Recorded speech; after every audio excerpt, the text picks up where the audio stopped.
لا رہا ہوں کہ تم ان باتوں کو اپناؤ گے یا اس طریقے کے مطابق زندگی گزارو گے تو پھر رب تمہیں ویسے ہی پسند کرے گا جیسے ہی شوہر کے لیے لڑکی کو دلہن کو سجایا جاتا ہے زیورات سے یا دیگر چیزوں سے۔ اور اللہ رب العزت اپنے حبیب کو بہت چاہتے ہیں، بہت چاہتے ہیں۔ اللہ نے قرآن کریم میں بیان فرما دیا کہ دیکھو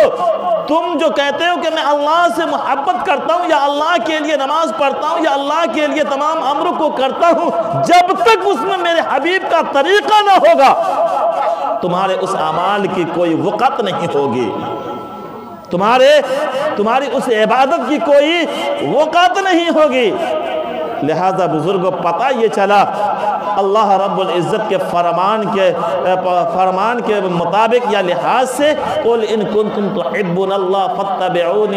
فَاتَّبِعُونِي جو فرمایا کہ کہہ دیجئے کہ پہلے میری اتباع کرنا ہوگا تمہیں۔ گویا کہ جتنے کام کو ہم کرتے ہیں خواہ وہ دنیاوی ہو یا عبادت ہو اخروی ہو، جب تک اس پہ محمدی مہر نہیں لگے گی، جب تک کہ اس امر میں محمد الرسول اللہ صلی اللہ علیہ وسلم کا طریقہ نہیں ہوگا، اللہ بھی اسے قبول نہیں فرمائیں گے۔ قرآن کریم کی تفسیر کو لے لیجئے، نماز کو لے لیجئے، جتنی عبادات ہے اسے لے لیجئے، تو جب عبادات میں یہ معاملہ ہے تو بزرگوں جتنے عامر ہیں اس دنیا میں یا تو آپ صلی اللہ علیہ وسلم کر کے دکھلائے ہیں یا حکم فرمائے ہیں کہ اس کام کو اس طریقے سے کرنا ہے۔ جس کام میں بھی نبی کا طریقہ نہیں ہوگا، محمد الرسول اللہ صلی اللہ علیہ وسلم کے اس کام پہ محمدی مہر لگی ہوئی نہیں ہوگی تو بزرگوں اللہ بھی اسے قبول نہیں فرمائیں گے۔ یہی اللہ اس آیت کریمہ میں بیان فرمایا۔ اب ہم لباسوں پر مہر لگاتے ہیں غیروں کا، شادی بیاہ پہ مہر لگاتے ہیں غیروں کا، تجارت پہ مہر لگاتے ہیں غیروں کا، جتنے امر ہے آج غیروں کے طریقے کے مطابق ہر کام کو ہم بجا لاتے ہیں۔ عبادات میں بھی بعض دفعہ ہم اپنے منمانی شامل کر دیتے ہیں۔ بزرگوں اور دوستو، پھر اس اعمال کا یا اس امر کا ہمیں کیا فائدہ ہوگا، اس میں کیا برکتیں ہوگی، اس کے فوائد کیا سامنے آئیں گے، اس کے نتائج ہمارے سامنے کیسے اچھے ہوں گے؟ اس کے برے نتائج ہی آئیں گے۔ اس لیے کوشش یہ کی جائے کہ ہر امر ہر کام محمد الرسول اللہ صلی اللہ علیہ وسلم کے طریقے کے مطابق ہو، اور طریقہ اسی کو سنت کہا گیا ہے، نبی کے سنت کے مطابق ہو۔ بزرگوں اور دوستو، میں نے خطبے میں قرآن کریم کی دوسری آیت کو جو پڑھا ہے وَمِنَ النَّاسِ مَن يَشْتَرِي لَهْوَ الْحَدِيثِ، اس آیت کریمہ میں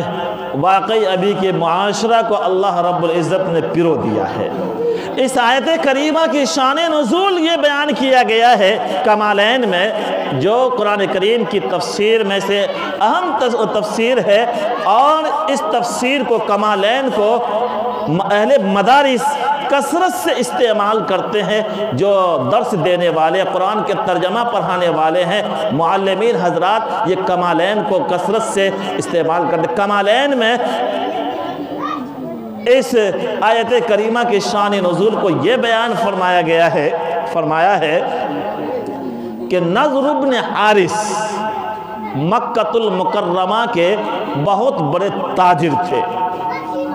نضر بن حارث مکۃ المکرمہ کے بہت بڑے تاجر تھے اور مشرکین مکہ میں سے تھے۔ جب نبی کریم صلی اللہ علیہ وسلم اسلام کی دعوت دینا شروع کیے اور لوگوں کو قوم عاد، قوم سمود یا دیگر قوموں کے نتائج کو سامنے رکھے کہ انہوں نے نبی کی بات کو نہیں مانی، تو اللہ نے ان کے اوپر ایسا عذاب نازل کیا، انہیں غرق کیا، ان کے اوپر جو ہے آگ کی بارش برسائی،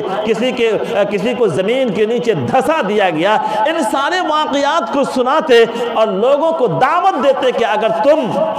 تم بھی اللہ کو نہیں مانے، میرے طریقہ کو نہیں مانے، میری بات کو نہیں سنے، تو تمہارے ساتھ بھی اللہ ویسا ہی برتاؤ کرے گا۔ لہٰذا دیکھو اللہ کی وحدانیت کو مان لو۔ میں جس طرح کہتا ہوں اللہ کی عبادت کرنے اس طرح سے کر لو، میں جس طرح کہتا ہوں اللہ کی وحدانیت کو ماننے کو مان لو۔ یہ نضر بن حارث تاجر تو تھا، پیسے کی کمی نہیں تھی، وہ جب تجارت کے غرض سے نکلتا تو کئی مہینے مکہ کو چھوڑ کے دوسری جگہ رہتا، وہ ادھر ہی اپنے پیسے سے، روپیے سے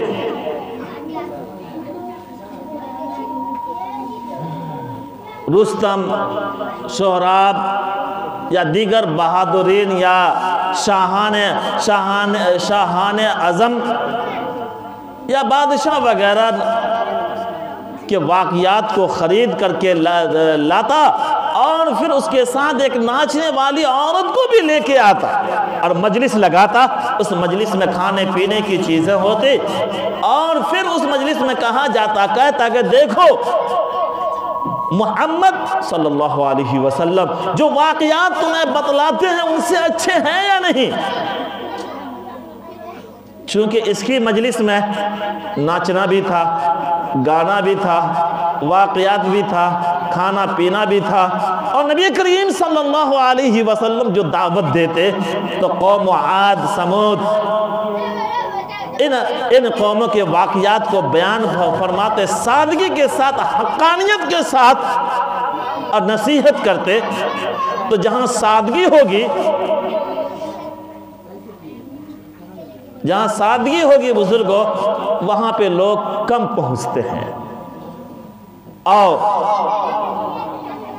جہاں پہ جو ہے لہب و لعب کی چیزیں ہوں گی، ناچ گانا ہوگا، دھوم دھڑکا ہوگا،